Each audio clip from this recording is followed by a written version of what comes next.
Thinking is not always comforting. It's always good, but not always comforting. Robin Hobb, Royal Assassin.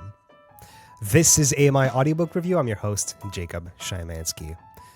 In life, you have to find your people. And my people are the avid audiobook listeners. That's why when our group of regular contributors come on the show, I feel at home. And we can prep next to nothing and talk for hours. Seriously, you guys have no idea how much we have to leave out. I've never met today's guest, but I do already know she is one of us. Robin Whitten is the founder and editor of AudioFile Magazine, a publication that's been around for 33 years, covering the best audiobook titles, giving reviews and recommendations, highlighting narrators, and managing a few different awards like the Golden Voice and Earphone Awards. Robin, welcome to the show. Hello, Jacob. So happy to have you on. 33 years. You were the founder and have been at the head of the publication that entire time? Yes, it was my crazy idea that we needed to talk more about audiobooks. Founded in 1992. Like, what were audiobooks like in 1992? Well, in 1992, I had to explain to most people what an audiobook was because it was a relatively new term, and people would refer to audiobooks as books on tape, which they were on little cassettes, or recorded books, or any number of things. But audio books was sort of a new term, and also it was an entertainment and an information source that not that many people were familiar with.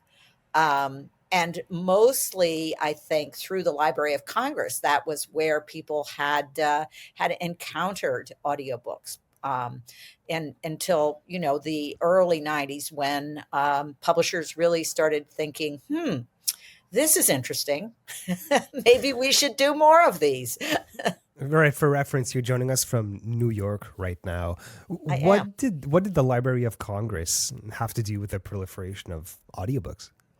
Well, I think because they had I think it's still referred to as the Talking Books program for recording for the sight disabled, and it's a program that I think still continues today through the libraries and has served so many people, introducing to books that otherwise they wouldn't have access to.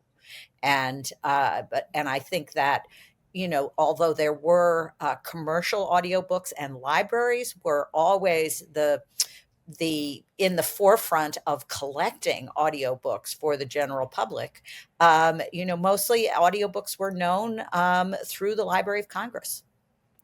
Wow, it's kind of full circle, because here I am, a blind guy working for Accessible Media Inc., working on an audiobook show, proliferating audiobooks to the general population, right? It started as a thing for people who are visually impaired, but it became mainstream. And we often talk about the curb cut effect, which is an accessibility measure that ends up being helpful to everyone. It turns out even sighted people really like audiobooks. I'm glad everyone's under the same tent now, right? Very much so.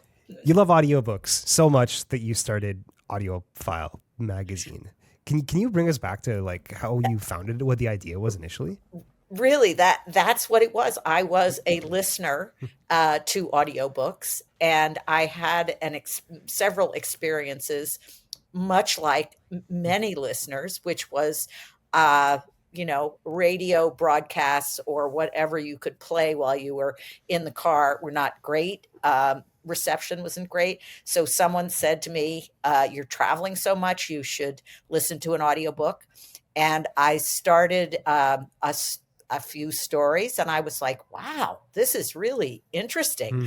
I am mesmerized by the voices telling me the story. And initially, I'm a great mystery lover, so one of the first audiobooks that I listened to was a John le Carré mystery called Call for the Dead by one of the great audiobook narrators of all time, Frank Muller. And I sat in my car, and after I'd gotten to my destination and had to finish the chapter, I was not going anywhere. I wanted to hear more. I mean, these audiobooks that you listen to in the car back in the time, they were on cassette for the most part, right? And Many cassettes. You know what's crazy? I still to this day download books from Sela. That's the Canadian equivalent of the RNIB in the UK and the what is it, Bookshare in the United States, that were digitalized from old tapes. And it says the audiobook starts with this book is on 3 different cassettes. We will let you know when to turn the cassette or change to the next one. You know, it's a bit of a relic of that time. It's so it's never been edited out, Jacob. It's still there. It says to switch cassettes. Even. I kind of like it. It has a bit of charm to it, right? So it must have been interesting to see the evolution of the industry, because where would you say was the point where it really caught on? Well, I definitely think that at the time when Audible.com introduced the whole idea of a digital audiobook, that was the moment when the medium became not only whole, because one could listen to the entire thing the way it was recorded, the way you listen to it, the way you read a book without having it in chat pieces here and there. And also that as soon as the digital audiobooks were in a device, and shortly after that into our phones, it became something that people could always have with them. So convenient. And, it became a companion and an easily accessible form of information and media. It's just spoken word content generally that became popular all at once. It's not just audiobooks too. I think it's around 2015 to 2020 that audiobooks really blew up, but that's just my perception. But I were they very popular before then? Well, I think they were always very popular in libraries, in hard media. Because libraries were collecting them in unabridged form. Because the other thing that I think initially the larger publishers, published abridged versions, and for readers, that was, you weren't getting the whole story. So for the few companies that were doing unabridged recordings were being primarily collected by libraries or available by mail order. And you could get a box of cassettes in the mail. The audience was really limited. But as soon as the digital format came was widely available, because it was browser based from the web, that suddenly it became available to so many more people. And our technology was moving fast for all of us, and we all figured out how to make it work, how to play the book in your phone. And at that point, I think that that really it started to become more visible in our culture, being mentioned in comedy skits, or sometimes someone would say that they might confess to have listened to the book instead of read it. Confess. But I think we're maybe past that now. We don't have to apologize. I think there's some circles where you kind of do still feel like you need to apologize. There's still some elitism around audiobooks, which I personally find frustrating. We've talked about on the show many, many times, but we don't need to get into it today. I think we're both on the same page about that. You wouldn't have a magazine running for 33 years about it if it was the case, right? But I think it's getting better. I truly do. I think now everybody wants to talk about their audiobooks, and how fabulous is that? Let's talk about AudioFile Magazine though, because at the start it said you highlight narrators, you have an archive of audiobook reviews that people can check out. You manage a couple awards. What am I missing? What do we need to know? Well, it's all about our reviews and recommendations of audiobooks. And we publish about 50 new reviews of titles every week. Wow. So we are publishing all the newest things that are coming out. We don't we do miss things, but we try to find the very best each week, that are being released, things that listeners don't want to miss. We love to talk about on our podcast, Behind the Mic. We love to talk about the really interesting audiobooks, in a very short form, little recommendation, like a book talk. That's what our podcast is. We do give the Earphones Award, for individual titles that represent exceptional audio listening. And that's given by our reviewers. As you know, they're all listeners, avid listeners, continual listeners. And when they get something that really stands out, that is exceptional in every way, the combination of the text, the narrator, the story, that they will say, really, we need to give this an Earphones Award because it needs to stand out as exceptional. So you have a group of reviewers, like a little council, if you want to put it that way. Yes. How does that work exactly? Well, we have about somewhere between 75 and 90 reviewers working, all the time. Listen, you see all those listeners, and we assign specific titles to each reviewer, and then they submit a review to us, which we edit and then publish on the website and through the newsletters. And that's how you're cranking out so many of these newsletters, which, by the way, I've been subscribed to the AudioFile Magazine newsletter for almost 2 years now. And you really crank out that content. Well, there's a lot. I mean, there are so many wonderful audiobooks, and we try to find, the different titles that are wonderful in fiction or nonfiction, culture, history, romance. I mean, we cover all the subjects, and that's just a lot to do. So we have a lot of newsletters, and we publish, a lot of the recommendations and reviews. Newsletters have a bit of a weird place in media, but I heard a really interesting take about it recently. And it's the last bastion of non-algorithm based feeds. If you go on Facebook or Instagram or Reddit, it's all algorithm based. You don't get to see everything that you're subscribed to posted in chronological order.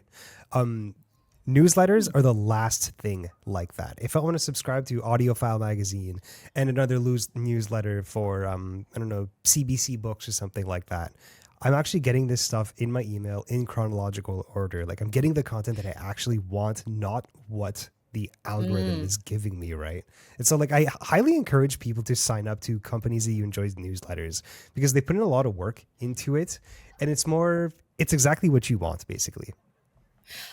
That's a wonderful way to think about it, Jacob. I love that, because that's true. I really resent the algorithms that tell me what they think Yes. I want, which is not. Wait, we have humans here. We have humans that are saying this is something you really need to listen to, or here is something that has just a classic title that's been re-released in a new way, and don't miss it. So how, other than the newsletter, how can people engage with your content? How does your website work? How does your publication work? Well, we have the newsletters are all free, and as well as access to our website, where you can search under the different subjects. We have wonderful curated lists. So, for example, for March and Women's History Month, we have a couple lists that are, lists for people who love lists. We have recommended audiobooks. So, women in history, women in music, Hmm. and there's so much listening, and this pulls up from our archive of over 50,000 reviews that we've done over. 50,000. Wow. There's plenty of audiobooks for you. Jeez. I think Audible has like over 1 million titles on their catalog. Yes, that's probably true, but I bet you that our list has been, is a little bit more curated. How's that? And you guys are still putting out like a print publication, eh? We do. It's a beautiful magazine. We have a selection of some of the best reviews we've done it over a 60-day period. It comes out 6 times a year. So you can subscribe to that, and it will be delivered to you in print, in paper form. But we also, on our website, have wonderful profiles of the audiobook narrators. So if you have a favorite narrator whose voice you just love, I don't know, can you tell me, can I put you on the spot and ask you who one of your favorite narrators is, Jacob? Oh, that's a good question. I'm not the type of audiobook listener that fixates on the narration all that much. One of my favorite narrators was Michael Page, who only did this one series. Oh, you're familiar with him? Yeah, he's very I do know theatrical. Michael Page is fantastic. Yeah. He's almost like Shakespearean in his delivery. It's like almost like over the top. Wonderful.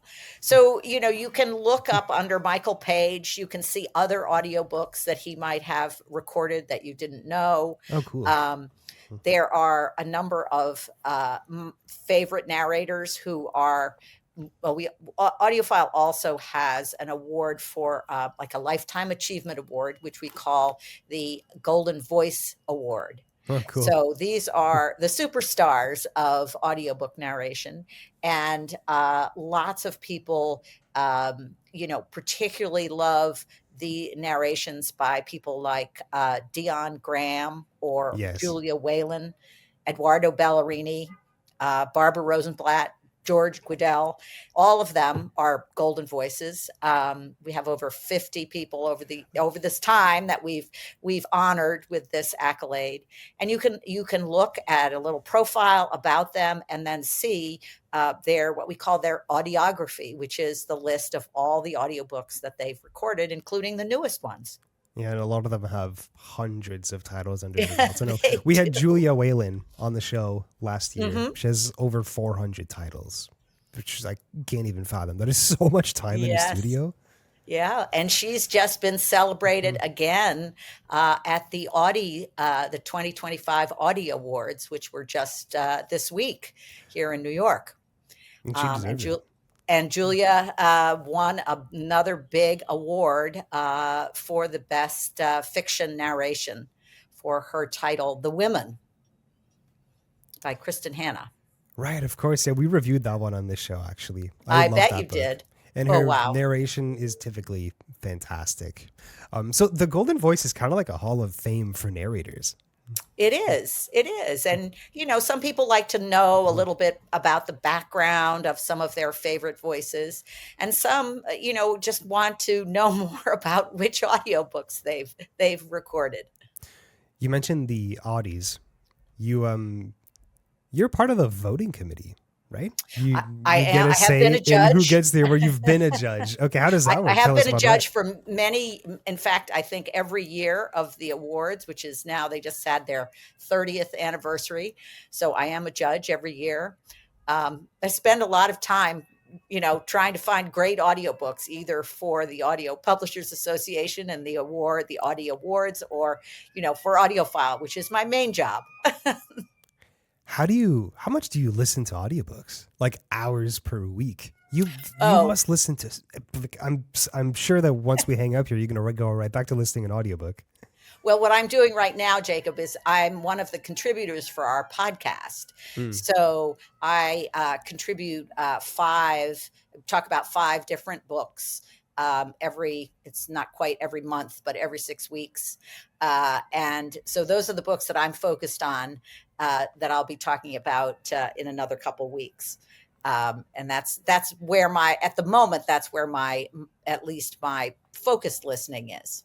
So bare minimum is 5 books every 6 weeks. Yeah. Yes.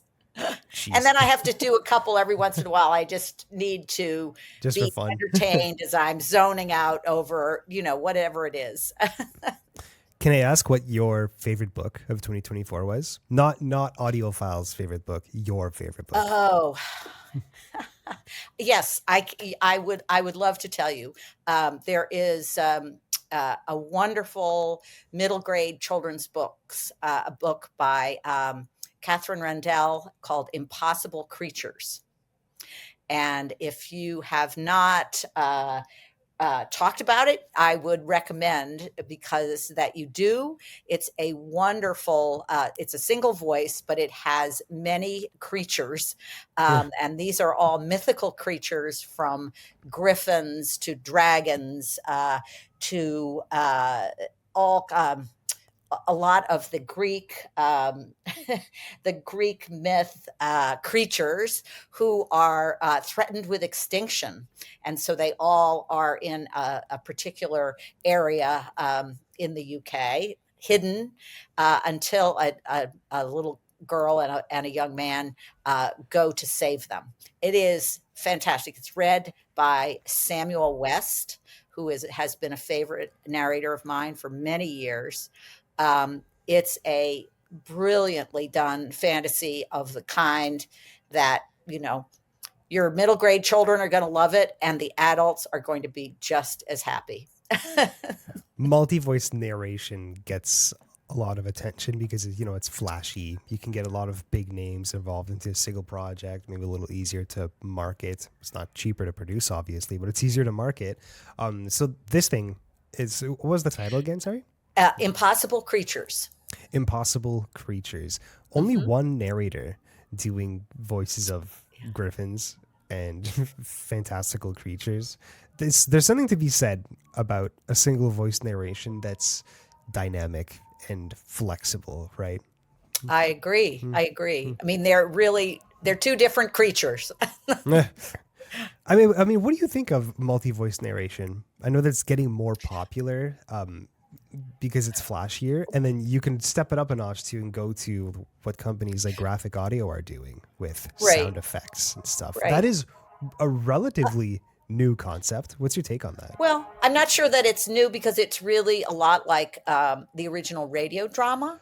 Good point. Yeah, that's very true. Yeah. And so, and that is, for me, that's the style I think that I personally prefer, is a fully produced multicast that has a soundscape of music and sound, because there's so much opportunity for creativity. It's also that, it has to be finessed really well, because it can be too much. And I think, as you say, it's not economical necessarily to produce, and you can't, you have to put a lot of time into it if you're really going to have this come out brilliantly. And I have to recommend a particular audio drama that is just out. It is a new production of George Orwell's 1984. Oh yeah, of course. We reviewed that one on the show as well. Whoa. Yeah, we interviewed the director of that one. Unbelievable sound design, recorded in stereo, like on location. The acting is unbelievable.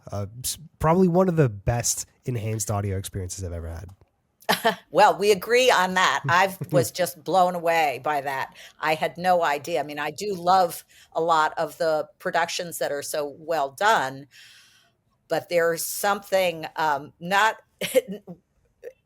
beyond just the topic, which is eerie enough, but right now, but the sound effects on top of the production values are just stunningly beautiful.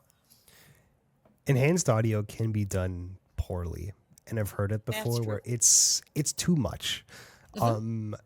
The I think it's the Stormlight Archive series by Brandon Sanderson has had a handful of its books done into enhanced audio with sound effects and a multicast production. At times, I could not get into it, and I much preferred listening to that series in a classic single voice narration. I don't know if it's that series then doesn't lend itself well to that type of production, or that it was done poorly. I kind of lean towards it was done poorly, but that doesn't mean the graphic audio doesn't do good stuff, because they have elsewhere. I've heard clips on their other stuff that seems much more restrained, a little bit more elegant in its production.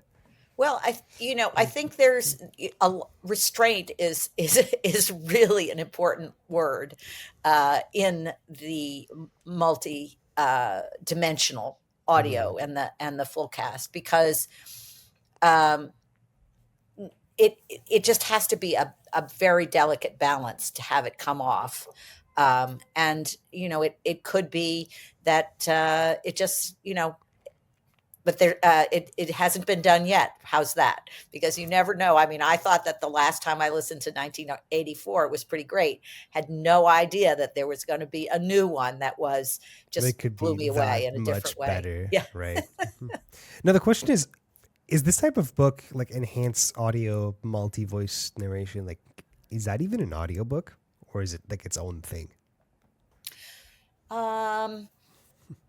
Well, I think it is an audiobook. I mean, I use an audiobook and an audio program, not to try to split hairs about it, but it's a program that you listen to.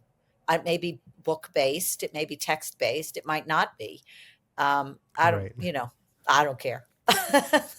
Ultimately, you're still listening with headphones, right? And you can take it in the same ways that you would take in an audiobook, but it does seem fundamentally different in the way that you approach it. Not that it matters. I'm just being semantic.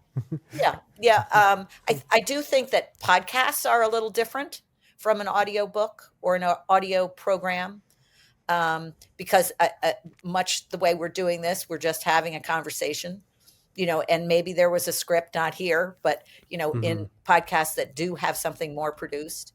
But then that seemed to me, and it's serialized in a different way often. So that makes it different. Before we let you go, Robin, is there anything else people need to know about AudioFile Magazine?